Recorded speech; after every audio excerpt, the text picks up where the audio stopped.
from the station you count on for local news that matters. This is KARK 4 News at 5. Folks here are tough. They look out for one another, and that's been especially clear over the past week. This is a testament to the strength of this community, the strength of Arkansas, and the strength of America. And I could not be more proud of everybody who's participated in the recovery process. A presidential visit touring the devastation left behind in Faulkner County. Good evening and thank you for joining us, everyone. I'm Bob Clausen. And I'm Brittany Johnson. President Obama landed in Arkansas around 12 this afternoon. He was greeted by Little Rock Mayor Mark Stodola, Senator Mark Pryor, Congressman Tim Griffin, and Governor Beebe. And we have live team coverage of this evening with a visit with David Goins in Vilonia, Drew Petrimo, Mayflower, a town that didn't see the president today. But first, the Commander-in-Chief's remarks to a community recovering. As storm victims worked to clear debris from the hardest hit parts of Faulkner County, many had a clear view of the president's aircraft taking in the devastation from above. But folks here are tough. They look out for one another, and that's been especially clear over the past week. Wednesday afternoon, flanked by state leaders, the president got an up-close view of just how much work needs to be done. To help, days before his visit, he signed off on a disaster declaration, promising more than $1 million in relief aid. I'm here to remind them that they're not doing this work alone. Your country's going to be here for you. We're going to support you every step of the way. You are in our thoughts and prayers. Moments after touring in the air and on the ground, President Obama took a few minutes to meet survivors and thank first responders. And one volunteer, 16-year-old Casey Williams, did such a good job coordinating relief efforts that Arkansas state troopers started taking orders from her. It's those types of stories of strength and the strong will to overcome that moved the Commander-in-Chief to pledge his ongoing support for Arkansas.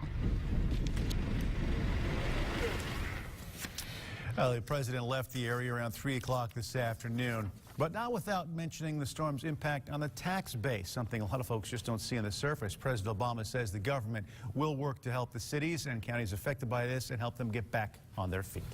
While the president was touring the town, KARK4's David Goins was on the ground getting reaction from citizens in Vilonia. He also got a chance to speak to some of the people who got a chance to meet the president one-on-one. David. That's right, Bob and Brittany. As the president made his way throughout Vilonia and made his remarks, well, those he got to meet one-on-one were able to speak with us. Now, I want to let you know, as soon as the president left Vilonia, the work that had been going on this morning immediately started up again. That work continues this afternoon, probably up until sundown. But for those who were able to actually talk one-on-one with the president, including those who lost loved ones in this tornado, his presence here means a lot. First by air and then by ground, President Barack Obama seeing the devastation of Vilonia up close. Devastation Tim Hunter will feel for a lifetime. He lost his son Jeffrey in the tornado. He says meeting the president face to face helps. The country's with us, you know, and things will get better during time. You know, he knows there's nothing can be done right this moment as far as the loss with myself and the rest of the families that were in there. But that, you know, they were behind us, and you know, we'll see each other through it. Anytime you get to meet a president, it's just it's something you'll remember forever, you know, for a lifetime. Daniel Smith rode the storm out at a nearby shelter with his two boys, who picked up more than just some White House mementos this afternoon.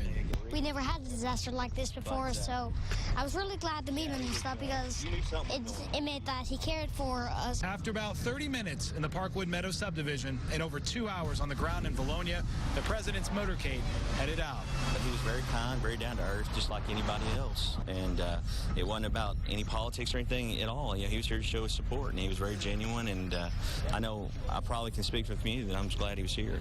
It's nice, just nice of him to come down and take a look for himself what it is, you know.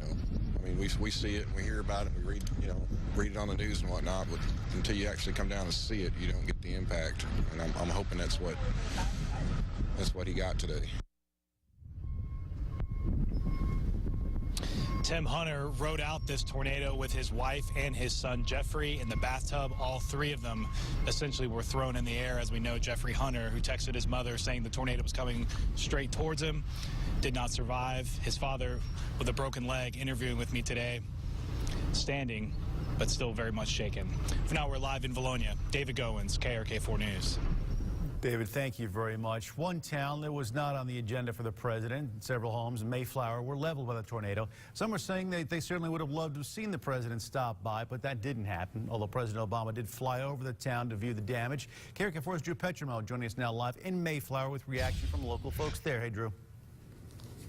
Hey, Bob. Yeah, you're right. He didn't actually step foot on the ground here, but we did watch as Marine One passed over, taking a look from up above at what the destruction on the ground looks like, and what you can see is what he saw. There is still a lot of destruction here on the ground here. The big job of sorting through this mess is still one that needs to be done, and folks here are hoping the visit can expedite that process. Take a look at some video we shot earlier today. Victims gathered around our TV as the president gave his remarks. It was a quick break from another long day of work here in Mayflower along Dam Road.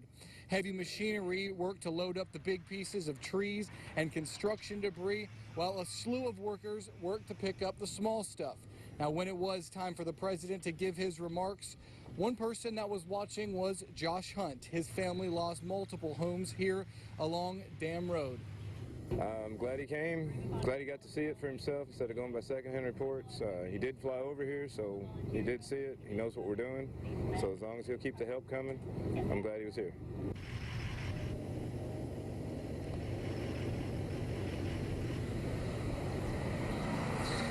Now, speaking with some of the residents out here as to what message they had for the president, they hope more the heavy machinery got out here. There are a lot of volunteers. There are a lot of people out here, on the ground working, but they're hopeful that some of the big guns, some of the things that the federal government may be able to provide could get out here, because the process to clean this debris, they want to rebuild, but that has to happen first before they can start that. So that was their message to him.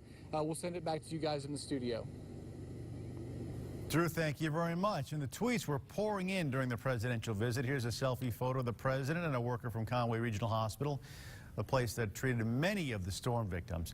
Another selfie of the president with an Arkansas Guard combat medic there. Sergeant Champion is a single mother who lost everything in the storm, but not her willingness to get out there and help right after. Drew Petromo captured this photo of a sign in Mayflower, some feeling, as mentioned, rather ignored, asking the president to come and see them. You can find more about the president's visit by going to our website, arkansasmatters.com.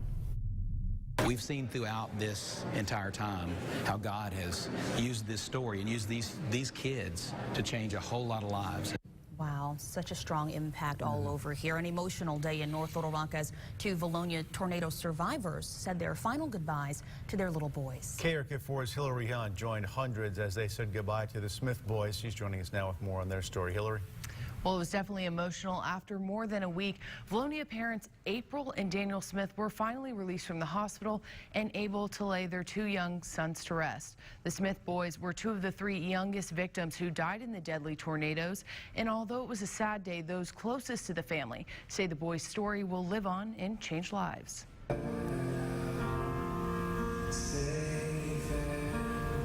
Pictures and memories are all April and Daniel Smith have left of their two sons.